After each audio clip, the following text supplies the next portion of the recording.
Halo, jumpa lagi bersama saya Andara dan saya Aldeta dalam online experience Gracia Community Purwokerto kita hari ini. Kami mengucapkan terima kasih untuk Bapak Ibu semua, baik Anda yang Kristen maupun yang bukan Kristen yang sedang menyaksikan tayangan kami. Kami berharap tayangan kami ini dapat memberkati kita semua. Serta untuk teman-teman dari The City Light dan Gracia Community Jakarta, kami mengucapkan selamat bergabung. Salam sehat untuk kita semua.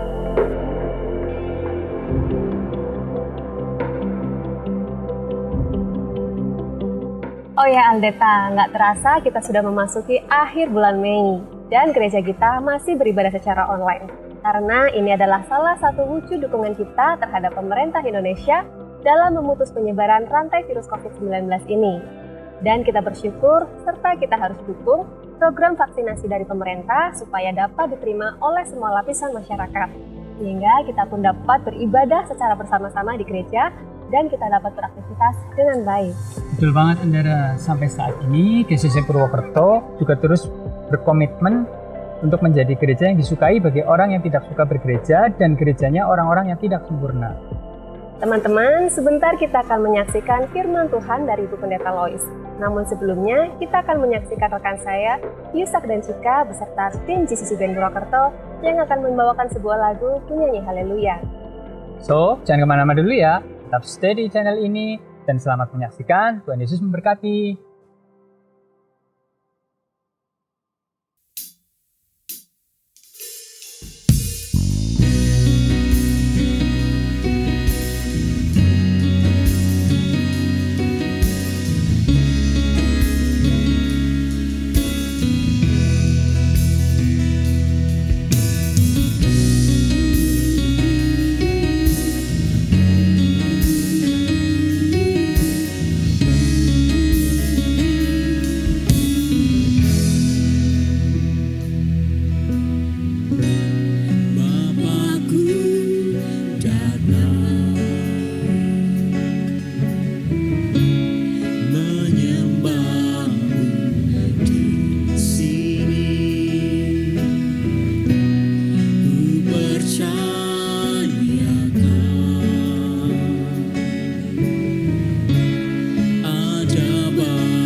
Selamat jumpa dalam ibadah hari ini. Ibadah hari ini akan disertai dengan perjamuan kudus dan tentunya Bapak Ibu sudah menyiapkannya di rumah masing-masing. Hari ini kita akan mempelajari tentang bersedekah. Dalam kehidupan sehari-hari, kita sering mendengar kata sedekah, dan kata sedekah sudah tidak asing lagi bagi kita. Sedekah sama dengan memberi. Contoh, pemberian yang sering kita dengar misalnya, saat mendaftar di sebuah sekolah, ada beasiswa. Artinya seseorang mendapat atau diberi beasiswa karena dihargai prestasinya, pencapaian seseorang dalam hal belajar. Memberi bantuan keuangan merupakan bantuan yang diberikan bagi seseorang yang kurang mampu dan memang benar-benar membutuhkan, atau misalnya memberi bantuan untuk korban bencana alam dan lain-lain.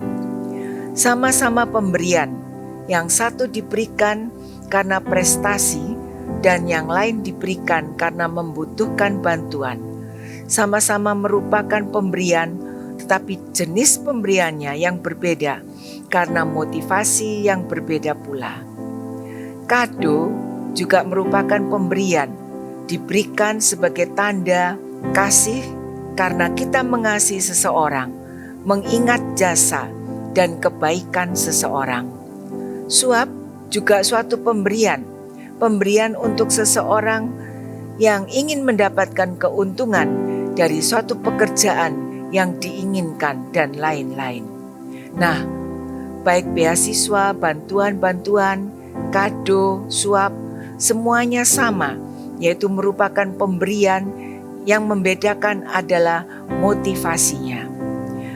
Motivasi dalam memberi merupakan hal yang sangat penting. Bukan masalah apa yang kita berikan, tetapi bagaimana kita memberi. Allah peduli dengan apa yang kita berikan, tetapi Allah juga peduli dengan bagaimana kita memberi. Ini adalah beberapa contoh kegiatan atau ide yang muncul ketika kita mendengar kata sedekah dan orang melakukannya agar amal ibadahnya diterima oleh Tuhan. Tetapi tidak demikian dengan iman Kristen. Sedekah adalah wujud iman yang dinyatakan dalam bentuk perbuatan baik kepada sesama, tanpa mengharapkan balas jasa apapun, termasuk perkenan Tuhan. Kita memberi sedekah karena Tuhan telah memberikan yang terbaik dalam hidup kita, yaitu anak tunggalnya, Yesus Kristus. Karena itu, sedekah ialah wujud kasih yang dirasakan oleh orang yang hidup telah ditebus oleh Kristus. Sebagai ungkapan terima kasih kepada Tuhan, ia menyatakan bakti kepada Tuhan dan kasih kepada sesama. Begitu besar kasih Allah kepada kita, sehingga ia rela mengorbankan anaknya yang tunggal untuk kita. Ini adalah sebuah penderitaan yang dialami Tuhan, tetapi Dia bersedia melakukan ini untuk menyelamatkan kita dari hukuman kekal. Jika kita memiliki barang yang kita sukai dan kita disuruh untuk memberikannya kepada orang lain, bagaimanakah perasaan kita? Pasti sedih. Nah, itulah perasaan Tuhan. Namun, Ia mau melakukan karena itu adalah kasih. Oleh karena itu, bagaimana seharusnya kita membalas kasih Allah, yaitu dengan pemberian yang layak. Bersedekah itu merupakan kebajikan, suatu perbuatan yang mulia. Setiap sedekah yang dilakukan mendapat pujian dari Tuhan, bahkan mendapat upah dari Bapa Surgawi. Banyak orang berlomba-lomba untuk bersedekah demi mengejar upah atau pahala. Berapa pahala yang didapat dari bersedekah? Tidak tahu. Boleh jadi itu tergantung berapa banyak sedekah yang diberikan. Bagaimana bersedekah yang benar menurut Alkitab? Tuhan Yesus memberikan penuntun untuk bersedekah yang benar dan layak. Matius 6 ayat 1-4 mengatakan, "Ingatlah, jangan kamu melakukan kewajiban agamamu di hadapan orang supaya dilihat mereka. Karena jika demikian, kamu tidak beroleh upah dari Bapamu yang di surga." Jadi, apabila engkau memberi sedekah, janganlah engkau mencanangkan hal itu seperti yang dilakukan orang munafik di rumah-rumah ibadat dan di lorong-lorong, supaya mereka dipuji orang. Aku berkata kepadamu, sesungguhnya mereka sudah mendapat upahnya. Tetapi jika engkau memberi sedekah, janganlah diketahui tangan kirimu apa yang diperbuat tangan kananmu. Hendaklah sedekahmu itu diberikan dengan tersembunyi, maka Bapamu yang melihat yang tersembunyi akan membalasnya kepadamu. Dari ayat-ayat yang kita baca memberitahukan bahwa salah satu kewajiban di dalam agama Yahudi adalah memberi sedekah. 3 kewajiban agama Yahudi adalah bersedekah, berdoa, dan berpuasa. Dalam melaksanakan kewajiban agama itu, Tuhan Yesus menekankan pentingnya kerendahan hati saat bersedekah dan bukannya kesombongan. Jangan sombong saat bersedekah, jangan sombong saat berdoa, jangan sombong saat berpuasa. Saat kita bersedekah, kita seharusnya tidak hanya memenuhi kewajiban atau melakukan karena gengsi, tetapi kita harus memiliki motivasi yang baik supaya perbuatan baik kita diterima oleh Tuhan. Artinya, saat kita memberi sedekah, bukan supaya kita ditinggikan, tetapi Tuhan yang ditinggikan. Karena jika demikian, kamu tidak beroleh upah dari Bapamu yang di surga. Kalau kita masih meninggikan diri ketika memberi sedekah, kita tidak akan menerima pahala, menikmati kebahagiaan kerajaan surga. Karena itu, kita harus memeriksa diri, apakah kita memiliki motivasi yang baik ketika memberi sedekah? Sudah layakkah pemberian yang kita lakukan? Pemberian yang layak bukan karena kewajiban agama, melainkan karena telah diberi hidup baru oleh Kristus. Pemberian yang layak bukan supaya dilihat dan dipuji baik atau saleh, melainkan untuk menyatakan kebaikan dan kemurahan hati Allah. Pemberian yang layak bukan supaya diberkati, melainkan supaya membagikan berkat Allah. Pemberian yang layak bukan supaya disukai orang, melainkan supaya menyenangkan hati Allah. Karena itu, kita harus memiliki hati yang murni saat memberi sedekah. Ketika kita memberikan bantuan atau memberi persembahan, dan yang penting adalah setiap pemberian untuk menyatakan kasih dan kebesaran Kristus. Jangan kamu melakukan kewajiban agamamu di hadapan orang supaya dilihat mereka. Memberi sedekah kepada orang miskin merupakan kewajiban agama. Disebut kewajiban karena merupakan perintah Tuhan. Dan segala sesuatu yang bentuknya perintah adalah kewajiban, artinya wajib dilaksanakan. Saudara-saudara, kewajiban bersedekah diperintahkan juga dalam Ulangan 15 ayat 7-11 saat umat Tuhan hidup dan diberkati Tuhan. Jika sekiranya ada di antaramu seorang miskin, salah seorang saudaramu di dalam salah satu tempatmu, di negeri yang diberikan kepadamu oleh Tuhan Allahmu, maka janganlah menegarkan hati ataupun menggenggam tangan terhadap saudaramu yang miskin itu. Tetapi engkau harus membuka tangan lebar-lebar baginya dan memberi pinjaman kepadanya dengan limpahnya, cukup untuk keperluannya, seberapa ia perlukan. Engkau harus memberi kepadanya dengan limpahnya, dan janganlah hatimu berduka cita apabila engkau memberi kepadanya, sebab oleh karena hal itulah Tuhan Allahmu akan memberkati engkau dalam segala pekerjaanmu dan dalam segala usahamu. Sebab orang-orang miskin tidak hentinya akan ada di dalam negeri itu.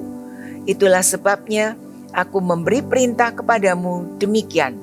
Haruslah engkau membuka tangan lebar-lebar bagi saudaramu yang tertindas dan yang miskin di negerimu. Hubungan para pengikut Yesus dengan Allah merupakan hubungan yang dekat, rahasia, dan sangat pribadi. Segala tindakan yang dilakukan bukan untuk dipamerkan, bukan untuk mencari popularitas dan kehormatan diri. Seseorang memberi dengan motivasi mentaati Allah dan berbelas kasihan kepada sesama. Diajarkan bahwa bersedekah kepada orang miskin adalah kehendak dan perintah Tuhan. Jangan engkau menegarkan hati, tetapi engkau harus membuka tanganmu lebar-lebar baginya. Janganlah engkau berduka cita apabila engkau memberi kepadanya, sebab oleh karena hal itulah Tuhan Allahmu akan memberkati engkau dalam segala pekerjaanmu dan dalam segala usahamu. Dalam khotbah di bukit, Tuhan Yesus mengajarkan agar kewajiban agama dilakukan dengan motivasi benar yang terarah kepada Allah dan bukan untuk kepentingan pribadi.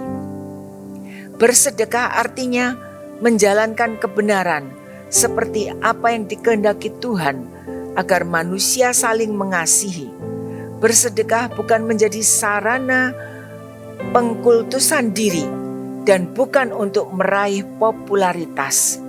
Kegiatan ibadah itu tidak memiliki nilai kekekalan sedikit pun bila ada sikap seperti itu, karena hanya menciptakan umat beragama yang hidup dalam kepalsuan dan hidup dalam kepura-puraan. Sebab beragama bukan untuk menyenangkan hati Tuhan, sumber segala berkat, tetapi untuk mendapatkan sanjungan yang memberikan penilaian sebagai dermawan yang murah hati. Tuhan Yesus mengingatkan, jadi apabila engkau memberi sedekah, janganlah engkau mencanangkan hal itu seperti yang dilakukan orang munafik di rumah-rumah ibadah dan di lorong-lorong supaya mereka dipuji orang. Aku berkata kepadamu, sesungguhnya mereka sudah mendapat upahnya. Jangan diketahui apa yang diperbuat tangan kananmu. Bantuan kita sedapatnya tidak diketahui orang lain, bahkan kepada orang terdekat sekalipun. Memamerkan kebaikan pribadi tidak pada tempatnya bagi orang beriman. Memberi bukan untuk memperoleh simpati dan pujian dari manusia. Berilah sedekah dengan tersembunyi. Memberi dengan sembunyi berarti kehendak dan perintah Tuhan lebih utama daripada kepentingan pribadi. Memberi dengan sembunyi berarti hidup dalam penyangkalan diri, menolak untuk mencuri kemuliaan Tuhan dan menjadi tenar di atas penderitaan orang lain. Memberi dengan sembunyi menyukakan hati Tuhan, sebab apa yang dilakukan dengan sembunyi dilihat dengan jelas oleh Tuhan. Memberi dengan sembunyi mendatangkan berkat Allah bagi mereka yang tulus hati. Bersedekah atau berdiakonia jangan dinilai sebagai kegiatan ibadah dengan bobot yang rendah, karena bersedekah bagi yang miskin sama seperti melayani Tuhan. Firman Tuhan mengajarkan kita untuk tidak lalai menjalankan perintah Tuhan dengan membantu yang susah. Siapa yang susah? Yang susah itu bisa jadi tetangga kita, rekan sekerja kita, saudara seiman, atau keluarga kita sendiri. Tuhan ingin agar hidup iman kita kepada Tuhan mendatangkan kegembiraan bagi orang lain, dan Allah mengingat baik segala perbuatan baik kita. Dengan motivasi ibadah yang benar dalam memberi bantuan, maka cinta dan kasih kita kepada Tuhan semakin berakar, berbuah, dan hidup kita membawa kemuliaan Tuhan. Apa yang dapat kita pelajari dari memberi sedekah dari Matius 6 ayat 1 sampai 4. Yang pertama, sikap dalam menjalankan kewajiban beragama. Kewajiban beragama sama dengan menjalankan kebenaran. Ingatlah, jangan kamu melakukan kewajiban agamamu di hadapan orang supaya dilihat mereka. Karena jika demikian, kamu tidak beroleh upah dari Bapamu yang di surga. Jadi, apabila engkau memberi sedekah, janganlah engkau mencanangkan hal itu seperti yang dilakukan orang munafik di rumah-rumah ibadat dan di lorong-lorong, supaya mereka dipuji orang. Aku berkata kepadamu, sesungguhnya mereka sudah mendapat upahnya. Motivasi dalam memberi sedekah. Ada yang bersedekah secara keliru karena ingin diketahui orang. Sebenarnya bersedekah bukan untuk mencari popularitas dan pujian orang. Harus dihindari menunjukkan kebaikan di hadapan orang lain dengan sengaja supaya dihargai. Perintah Tuhan untuk menolong orang-orang miskin yang tertulis dalam Ulangan 15 ayat 7-11 adalah murni untuk membantu saudara-saudaranya yang miskin sebagai bentuk kasih mereka kepada Tuhan dan sesama. Dan Tuhan berjanji memberkati pekerjaan dan usaha mereka. Namun, pada zaman Tuhan Yesus terjadi pergeseran dari motivasi yang memuliakan Tuhan menjadi pamer. Karena itu, Tuhan Yesus mengkritik motivasi para pemimpin agama dan orang Yahudi yang sudah tidak murni dalam memberikan sedekah. Jangan engkau mencanangkan, artinya jangan mengumumkan apa yang dilakukan, karena tindakan seperti itu seperti tindakan seorang munafik. Orang munafik dalam bahasa Yunani berarti pemain sandiwara. Seorang pemain sandiwara bisa berpura-pura berperan seperti bermacam-macam karakter orang lain. Orang munafik kelihatannya menolong orang lain, tetapi tujuan mereka adalah mencari popularitas dan dipuji orang. Sesungguhnya mereka sudah mendapat upahnya. Persembahan atau sedekah adalah ucapan syukur kita kepada Tuhan atas berkat yang kita terima dari Tuhan melalui usaha kita. Karena itu, jangan memberikan sedekah atau persembahan dari uang yang tidak halal, karena saat memberi persembahan bukanlah untuk mendapatkan penghormatan. Di masa-masa pandemi saat ini, ada banyak masyarakat yang terdampak secara ekonomi. Sementara sebagian orang ada yang masih bisa menikmati hidup yang nyaman hanya dengan tinggal di rumah saja dan masih bisa terus bekerja. Karena itu, firman Tuhan mengingatkan kita untuk memakai berkat yang ada pada kita dengan bijak, mengelola dengan baik, agar dapat berbagi dengan orang yang membutuhkan. Amsal 11 ayat 24-26, ada yang menyebar harta tetapi bertambah kaya, ada yang menghemat secara luar biasa namun selalu berkekurangan. Siapa banyak memberi berkat, diberi kelimpahan. Siapa memberi minum, ia sendiri akan diberi minum. Siapa menahan gandum, ia dikutuki orang, tetapi berkat turun di atas kepala orang yang menjual gandum. Tuhan tidak melihat seberapa banyak yang bisa kita bagikan untuk orang lain, tetapi seberapa tulus dan pedulinya saat kita memberi. Yang kedua, sikap kita dalam memberi sedekah. Bersedekah yang benar tidak mengingat kebaikan diri sendiri. Tetapi jika engkau memberi sedekah, janganlah diketahui tangan kirimu apa yang diperbuat tangan kananmu. Hendaklah sedekahmu itu diberikan dengan tersembunyi, maka Bapakmu yang melihat yang tersembunyi akan membalasnya kepadamu. Saat memberi, bukan terhadap orang yang dekat dengan kita tidak boleh pamer. Bahkan terhadap diri sendiri pun, kita tak boleh pamer. Pamer terhadap diri sendiri bisa dilakukan dengan mengingat-ingat kebaikan yang pernah dilakukan, lalu memuji diri sendiri secara tidak sadar. Saat kita memberi, tidak perlu orang lain tahu apa yang kita berikan. Seberapa besar yang kita berikan, itulah pemberian yang berkenan serta menjaga kemurnian motif hati si pemberi, merupakan dasar mulia untuk mengembangkan kasih sejati serta menghormati perintah Tuhan. Lukas 18 ayat 12 mengatakan, Tuhan Yesus pernah memberi perumpamaan tentang orang Farisi dan pemungut cukai.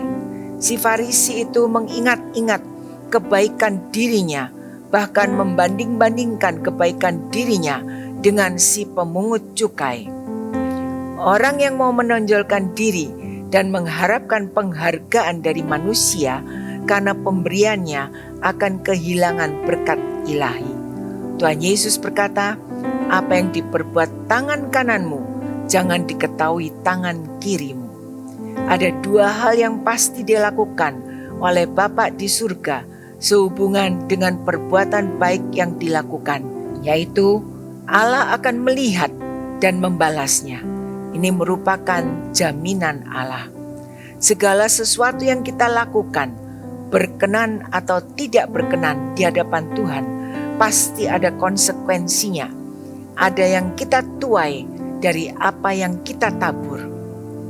Sebuah contoh dalam Kisah 9 ayat 36, di Yope ada seorang murid perempuan bernama Tabita. Dalam bahasa Yunani Dorcas. Perempuan ini banyak sekali berbuat baik dan memberi sedekah. King James pertama dari Inggris adalah seorang raja cerdas yang mempunyai kemampuan linguistik yang hebat. Bahasa Ibrani, Yunani, Arab, Aram, dan Latin dikuasainya dengan baik. Kemampuannya dia gunakan untuk melayani Tuhan dengan menerjemahkan Alkitab dari bahasa aslinya ke dalam bahasa Inggris.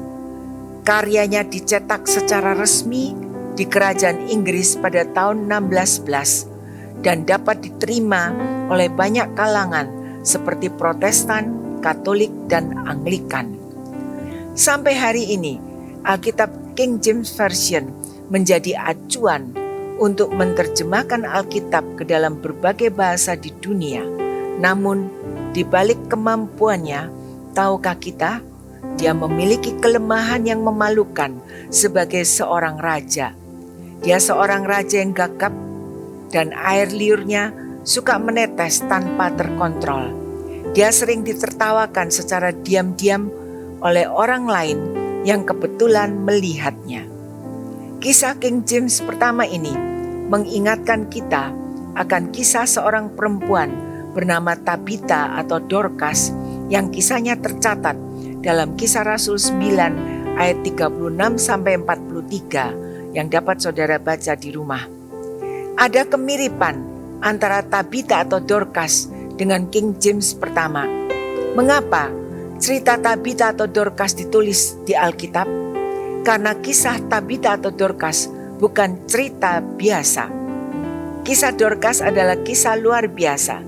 Mungkin karena terlalu sering kita dengar, jadi ceritanya jadi biasa.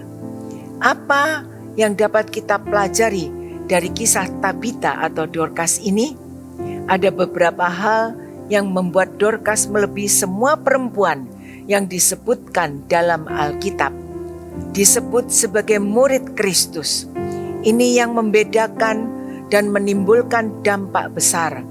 Penulis kisah ini tentunya tidak sembarangan memperkenalkan atau menyebut Dorcas sebagai murid, karena Tabita atau Dorcas merupakan seorang wanita yang sedang belajar tentang keselamatan, belajar untuk mengenal Yesus, mengikuti jejak Yesus, dan hidup seperti Yesus. Yang menjadi seorang yang percaya Tuhan, karena selalu belajar firman Tuhan dan menjadi seorang yang mau bayar harga, mau memikul salib untuk Kristus. Banyak sekali berbuat baik dan bersedekah, memiliki kehidupan yang limpah dengan perbuatan baik. Berbuat baik dan memberi merupakan gaya hidupnya, memiliki gaya hidup yang baik, suka sekali melakukan perbuatan baik dengan memberi sedekah, selalu menggunakan kesempatan untuk menabur kasih bagi sesama. Hal ini mengajar kepada kita bahwa apa yang kita tabur itu juga yang akan kita tuai. Dorcas mewujudkan imannya dalam bentuk pelayanan dengan menjadi berkat bagi sesama. Melayani dengan apa yang bisa dilakukan. Tabita atau Dorcas bukan seorang pengajar hebat atau penginjil, tetapi dia bisa melayani melalui apa yang bisa dia lakukan. Mungkin kita tidak bisa melakukan banyak hal, tetapi satu hal saja yang bisa kita lakukan untuk Tuhan yang kita punyai, karena Tuhan tidak pernah menuntut apa yang tidak kita punyai. Tabita atau Dorcas sesungguhnya bukan pribadi yang menonjol karena memiliki segudang prestasi, memiliki kemampuan spektakuler sehingga dikagumi banyak orang. Ia bukan keturunan raja, tetapi yang jelas ia seorang perempuan, murid Kristus yang banyak berbuat baik dan memberi sedekah. Di sini kita mendapat teladan bahwa sebuah perbuatan baik dan sedekah harus selalu dimulai dari hati sebagai murid Kristus. Demikian juga sebaliknya, seorang murid Kristus yang sejati akan terbukti dari perbuatan baik dan kasihnya kepada sesama. Menjadi murid merupakan status, tetapi berbuat baik dan memberi sedekah adalah bukti dari status sebagai murid Kristus. Menjadi murid merujuk kepada iman kepada Kristus, tetapi berbuat baik dan mengasihi sesama merupakan buah dari iman yang sejati. Yakub 2 ayat 17 mengatakan, demikian juga halnya dengan iman. Jika iman itu tidak disertai dengan perbuatan, maka iman itu pada hakikatnya adalah mati. Iman yang disertai dengan perbuatan baik itu memberi bekas yang mendalam dan dampak yang luas. Tidak heran ketika Tabita meninggal, para janda di Yope yang merasakan perbuatan baiknya datang menunjukkan semua baju dan pakaian yang dibuat Tabita semasa hidupnya. Tabita atau Dorcas melakukan karya kasih ini dengan tekun sampai akhir hidupnya. Kehadiran Tabita atau Dorcas bagi gereja mula-mula telah membawa kemajuan dalam pekerjaan Tuhan. Melalui pelayanan kasihnya kepada semua orang, gereja Tuhan bertumbuh dengan pesat. Seperti Tuhan memerlukan Tabita atau Dorcas pada masa gereja mula-mula, Tuhan juga memerlukan Tabita atau Dorcas untuk gereja masa kini. Untuk menjadi Dorcas masa kini, prinsipnya sama dengan Dorcas masa lalu. Harus menjadi murid Yesus, belajar kepada Yesus, dan mengikuti jejak Yesus. Ciri khas yang menonjol dari Tabita atau Dorcas yang patut kita contoh adalah mewujudkan iman dalam bentuk pelayanan yang total dengan menggunakan setiap talenta dan keterampilan yang kita miliki untuk menjadi berkat bagi orang lain. Kita bisa melakukan pelayanan kasih yang sama dengan talenta yang berbeda yang kita miliki. Filipi 4 ayat 5 mengatakan, hendaklah kebaikan hatimu diketahui semua orang, Tuhan sudah dekat. Amin. Kita akan masuk dalam perjamuan kudus. Sebelumnya, mari kita berdoa. Kami bersyukur karena bisa mengalami kebaikan Tuhan, kepedulian Tuhan untuk kami. Seperti Tuhan sudah peduli kepada kami juga ingin belajar untuk peduli terhadap sesama dengan memberikan apa yang bisa dan patut untuk diberikan. Berikan kami sikap yang benar saat kami memberi atau bersedekah. Hati yang murni, tidak menonjolkan diri kami, karena Tuhan pun telah memberi dengan tulus dan limpah. Saat ini Tuhan, kami akan bersekutu dengan tubuh dan darah Tuhan sebagai wujud kepedulian Tuhan yang besar kepada kami. Tuhan, kuduskan hidup kami agar kami layak bersekutu dengan tubuh dan darah Tuhan hari ini. Yang sakit disembuhkan, yang lemah dikuatkan, yang menderita dan susah dihiburkan. Saudara-saudara, kita ambil roti dan dengar firman Tuhan. Sebab apa yang telah kuteruskan kepadamu, telah aku terima dari Tuhan, yaitu bahwa Tuhan Yesus pada malam waktu ia diserahkan, mengambil roti, dan sesudah itu ia mengucap syukur atasnya. Ia memecah-mecahkannya dan berkata, "Inilah tubuhku yang diserahkan bagi kamu. Perbuatlah ini menjadi peringatan akan aku." Bukankah roti yang kita pecah-pecahkan adalah persekutuan dengan tubuh Kristus?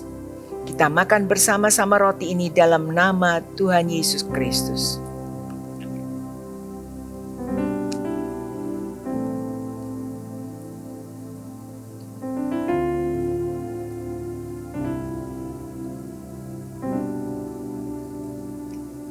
Kita ambil cawan dan dengar firman Tuhan. Demikian juga ia mengambil cawan sesudah makan, lalu berkata, "Cawan ini adalah perjanjian baru yang dimeteraikan oleh darahku. Perbuatlah ini setiap kali kamu meminumnya menjadi peringatan akan aku. Sebab setiap kali kamu makan roti ini dan minum cawan ini, kamu memberitakan kematian Tuhan sampai ia datang." Bukankah cawan pengucapan syukur yang atasnya kita ucapkan syukur adalah persekutuan dengan darah Kristus?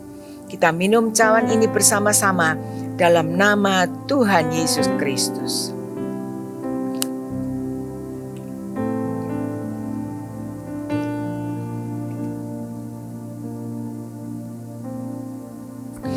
Terima kasih Tuhan untuk kesempatan bersekutu dengan tubuh dan darah Tuhan.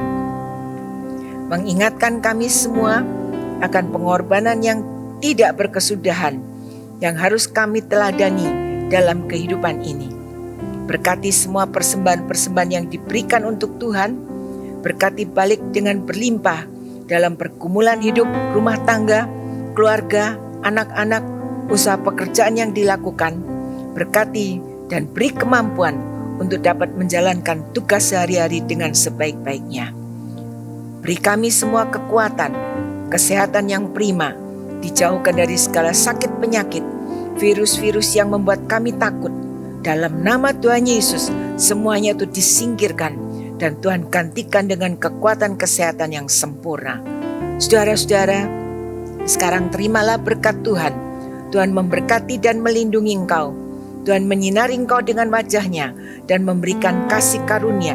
Tuhan menghadapkan wajah-Nya kepadamu dan memberikan damai sejahtera. Berkat dari Allah Bapa, Allah Anak dan Allah Roh Kudus menyertai mulai hari ini sampai Tuhan Yesus datang kembali yang kedua kalinya. Dalam nama Tuhan Yesus Kristus Juru Selamat kami sudah berdoa. Amin. Sampai di sini ibadah kita hari ini. Kita jumpa lagi di lain kesempatan.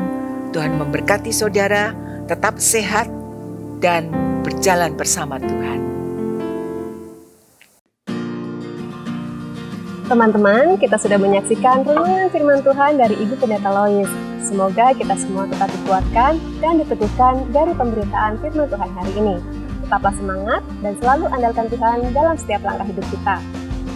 Serta saya juga mengucapkan terima kasih atas apresiasi yang luar biasa untuk tim GCC Purwokerto yang sangat kompak dan antusias dalam setiap layanan ibadah online. Saya bersyukur dan bangga menjadi bagian dari tim GCC Purwokerto ini.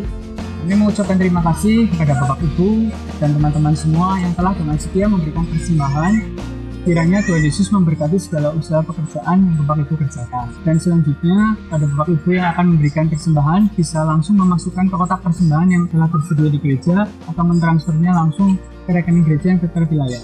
Teman-teman, ingat tetap jangan kendor dan tetap patuhi protokol kesehatan yang ada, yaitu tetap menggunakan masker saat pergi keluar rumah, mencuci tangan menggunakan sabun, dan menghindari kerumunan. Sayangi diri Anda, keluarga, dan teman-teman Anda. Saya Andara. Saya Aldeta, sampai jumpa lagi dalam online experience kita Jumat depan. Tuhan Yesus memberkati.